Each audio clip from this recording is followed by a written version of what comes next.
Fala galera, beleza? Bem-vindos ao canal O Gerador de Riqueza. Felipe por aqui, espero que todos estejam muito bem nessa quarta-feira, 13/8, um dia aí que antecede ao tão aguardado balanço do Banco do Brasil, é amanhã, dia 14 de agosto. Então, pós fechamento de mercado, você terá aqui todas as informações, provável anúncio também de proventos em Banco do Brasil.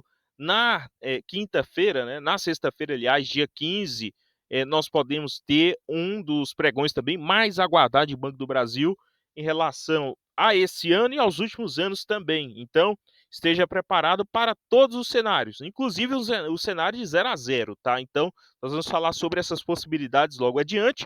Petro 4, margem equatorial, voltou à discussão. Então, após o balanço de Petro 4, após a CEO, né, falar ali que quem vendeu irá se arrepender, agora sai. Então, nós teremos aí uma data de cronograma que será definida pelo IBAMA e eu vou falar logo adiante no decorrer do vídeo, tá? Vale 3, boa notícia, que eu vou falar também logo adiante. E Semin 3, abaixo dos R$ 5 é compra, então iremos tratar sobre isso. Lembrando que hoje é divulgação dos resultados da Taesa, eu penso em trazer esses resultados amanhã, junto com os resultados de Banco do Brasil, e se tiver algum anúncio do Faz-me Rir, já vem junto também com os resultados da Taesa, tá?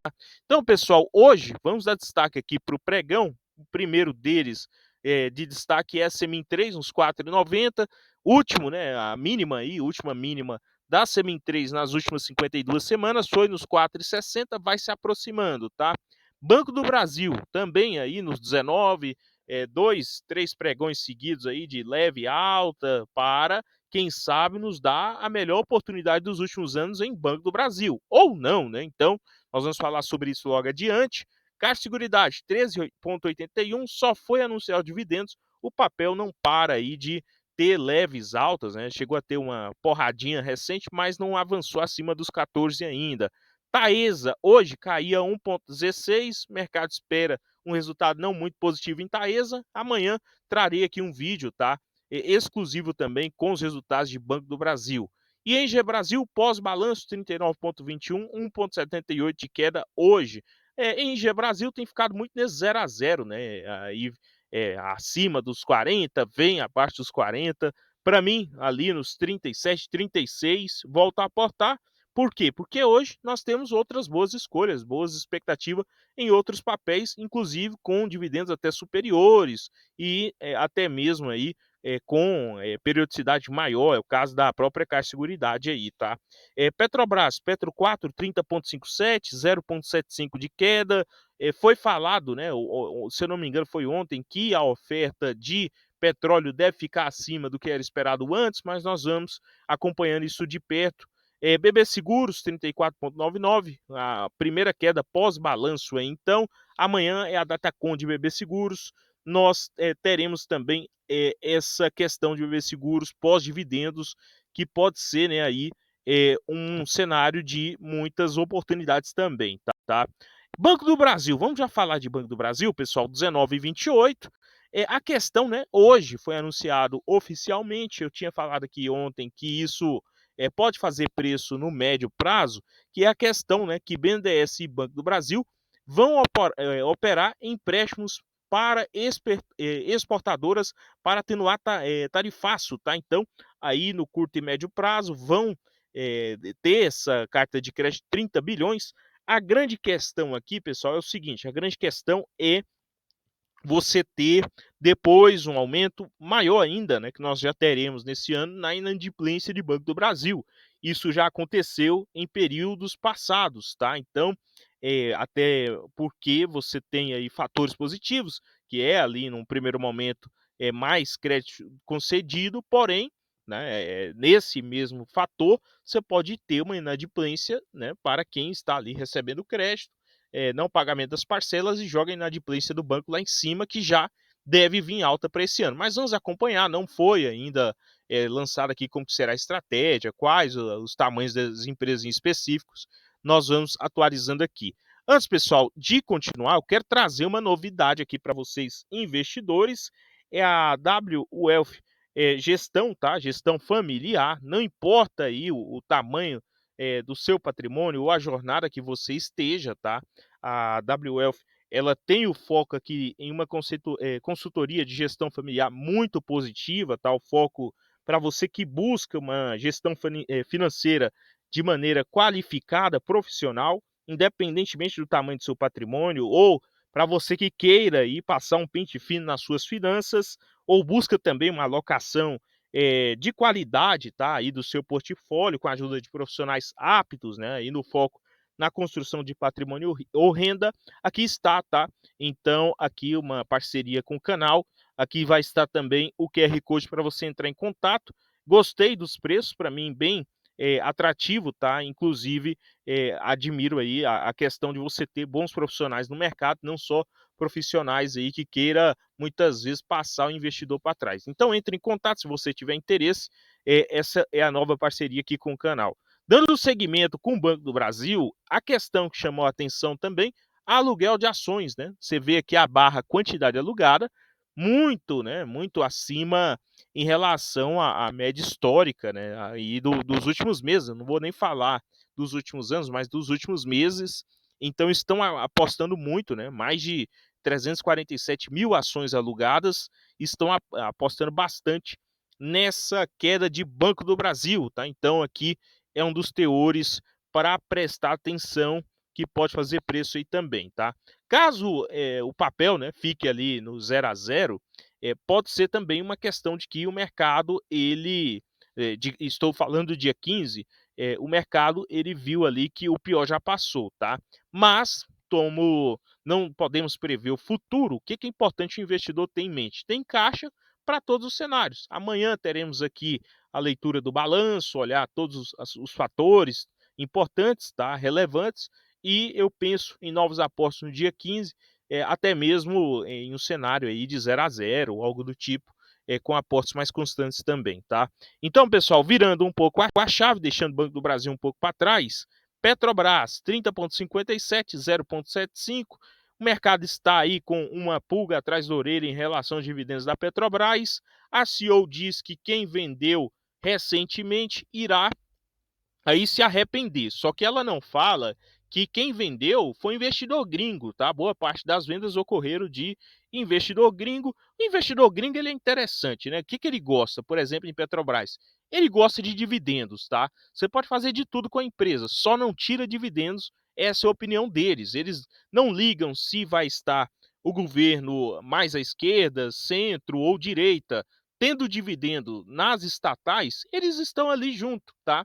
No momento que cortou dividendos, eles vão correr mesmo, e é o que aconteceu na Petrobras, que deu uma diminuída, na verdade, né, aí ao mesmo curto prazo. A questão aqui é em relação à simulação na Foz do Amazonas para a margem equatorial, né? Então, será realizado aí nas próximas semanas, dia 12, na verdade, é, você teve aqui a decisão, né, e dia 12, ontem, e nas próximas semanas será realizado aqui exercícios por parte do IBAMA, tá, para a simulação na Foz do Amazonas. Essa questão ela pode ter uma aceleração, por quê? Porque, o mercado está batendo em Petrobras, tá. Isso daqui envolve também, o cargo, né, de presidente da Petrobras, que pode ser pedido em uma negociação futura. Então, a CEO não quer perder o emprego, então você pode ter aqui esse fator também virando como cargo, né, aí em uma futura negociação entre Centrão e governo atual. Lembrando que o ano que vem, 2026, é um ano muito importante para o governo, e eles podem pedir essa, talvez uma liberação mais rápida pelo IBAMA, mas aqui o IBAMA até agora tem feito jogo duro, né, com relação a ele mesmo entregar o cronograma. Nós sabemos que a Foz do Amazonas tem aí um grande potencial para a Petrobras. Seria uma das melhores notícias para a empresa em si, não só pensando em lucro, mas também pensando em estrutura da empresa, né, expansão. Uma empresa também tem um foco em sua expansão, tá? E aqui vamos falar também da Vale 54,09. Aqui, né, pensando no médio prazo, curto prazo, nós tivemos aí um fator que é o Itaú BBA, tá? Entregando mais uma recomendação de compra, né? Praticamente falando compre Vale aí no curto prazo porque é sucesso. Mas o que, que eles destacaram, né? Eles destacaram aqui a questão de 3 fatores para mim são positivos. O primeiro deles é que, por mais que se mandou, né, na Guiné, na África, previsto para o fim de 2025, iniciando as suas operações, né, que deve vir com a qualidade parecida com o minério aí entregue pela Vale, né, ali como produto final, ainda assim, acreditam que a queda, né, desse, minério não deve ter ainda, aliás, nesse volume de minério vendido, não deve ter um impacto tão forte como o mercado espera. Vamos aguardar para ver, né. E também o segundo fator é a questão do cobre. O cobre, segundo o BBA, é a principal alavanca de crescimento da Vale. Também concordo, tá. A produção deve dobrar, por mais que o preço do cobre caiu recentemente, tá? Então deve sair dos 350 para até 700 mil toneladas nos próximos 10 anos, ou seja, deve então dobrar também a receita da Vale com cobre, ou seja, isso daqui aumenta também a receita no médio prazo. E também, né, fusões e aquisições podem acontecer e ficando em segundo plano. Por último, a questão aí do endividamento, tá? Eles acreditam que, por mais que a dívida aumentou, ela deve chegar ao seu ponto médio de meta da dívida aí no próximo trimestre, no máximo, com o minério aí na casa dos 100 dólares a tonelada vendido pela Vale, com espaço para dividendos extraordinário ou recompra de ações. Essa é a visão aqui do Itaú BBA para a Vale, fora a questão do níquel, que não dá para detalhar aqui no vídeo, senão ele fica muito extenso, tá? Por último, aqui em relação à Vale, mais um fator positivo, que é o fim, né, do processo de recuperação judicial da Samarco, tá? Então, por mais que a Samarco divulgou o resultado com prejuízo, então concluiu-se agora aí o fim da recuperação judicial. Isso daqui é uma boa notícia para a governança corporativa da Vale, tá? Por último, nós vamos falar sobre Semin 3. Tem vídeos aqui de eu falando tanto dos resultados, como também dos fundamentos. Eu vou deixar aqui depois. Recomendo que vocês, investidores, assistam. Para mim, eu gosto de comprar Semin abaixo ali dos 4,80, já vai ficando um preço atrativo, interessante, caiu 2% hoje. Para mim, o papel ele é de muita qualidade. Um dos motivos da queda, né, aumento aí também na quantidade alugada recente, né, basicamente, nesses últimos pregões também houve um certo aumento na quantidade alugada em volume e também no percentual, né? Então, ao menos no curto prazo, pós divulgação de resultados, até a divulgação de algum dividendo semin pode ficar aí nessa queda, né? Pode ficar nessa queda, nos dando boas oportunidades. É importante ter caixa para aproveitar, tá? Então, pessoal, eu encerro o vídeo por aqui. O vídeo não representa uma recomendação da compra ou de venda de ativos. No mais, inscreva-se, compartilhe, curta, comente a sua opinião sobre os temas. Se você tem Vale, né, concorda aí com a recomendação do Itaú BBA ou discorda dessa recomendação, acha essa recomendação aí engessada, Vale não vai subir tanto assim, né, preço-alvo lá no 74, que é o Itaú BBA. Sobre Petrobras, acredito que Imagem Equatorial dificilmente vai sair ou deve estar próximo de sair. E também, né, Banco do Brasil, você está preparado para os próximos passos, né, em Banco do Brasil, para os próximos capítulos? É sobre isso o vídeo de hoje. Espero que todos tenham gostado e até o próximo. Valeu demais!